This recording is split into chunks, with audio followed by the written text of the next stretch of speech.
اسلامی سال کا پہلا مہینہ محرم ہے۔ محرم میں کربلا کا واقعہ پیش آیا۔ امام حسین رضی اللہ تعالیٰ عنہ نبی صلی اللہ علیہ وسلم کے نواسے تھے۔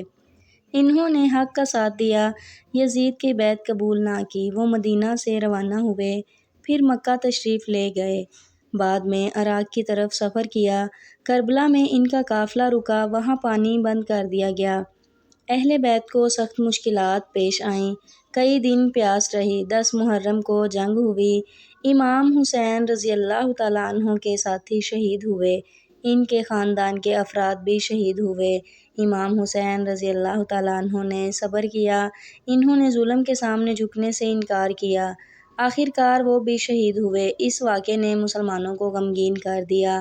شیعہ مسلمان اس غم کو یاد کرتے ہیں، وہ مجالس منعقد کرتے ہیں، کربلا کے واقعات بیان کیے جاتے ہیں، شہداء کی قربانی یاد کی جاتی ہے، نوحہ خوانی بھی کی جاتی ہے۔ بعض شیعہ ماتم کرتے ہیں، ان کے نزدیک یہ غم کے اظہار کا طریقہ ہے۔ وہ امام حسین رضی اللہ تعالیٰ عنہ سے محبت کا اظہار کرتے ہیں، کربلا کو حق و باطل کی جنگ سمجھتے ہیں۔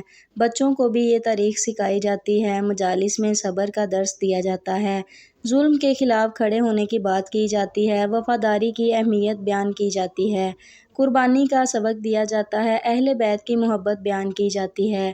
محرم میں جلوس بھی نکالے جاتے ہیں، لوگ سیاہ لباس پہنتے ہیں، پانی کی سبیلیں لگائی جاتی ہیں، محتاجوں کو کھانا کھلایا جاتا ہے، شہداء کے لیے دعا کی جاتی ہے۔ مختلف علاقوں میں رسمیں مختلف ہوتی ہیں۔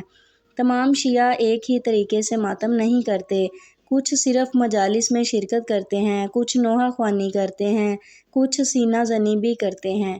اس بارے میں مسلمانوں کے مختلف نقطۂ نظر ہیں۔ بعض علماء ماتم کی بعض صورتوں سے اختلاف کرتے ہیں، جبکہ شیعہ علماء اسے غم کا اظہار سمجھتے ہیں۔ سب امام حسین کی عظیم قربانی کو مانتے ہیں۔ کربلا صبر اور